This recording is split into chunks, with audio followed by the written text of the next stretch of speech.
You are looking at Julian's pronunciation guide, where we look at how to pronounce better some of the most mispronounced words in the world, like this other curious word. But how do you say what you're looking for today?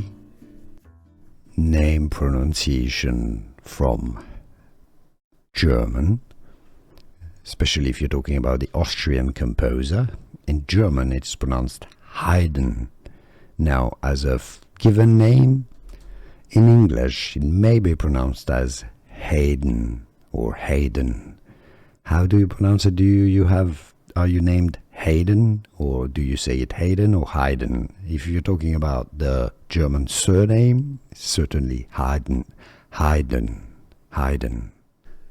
Here are more videos on how to pronounce more confusing words and names too many mispronounced. Like this video if you found it useful. I appreciate your support. I'll see you soon, and thanks for watching.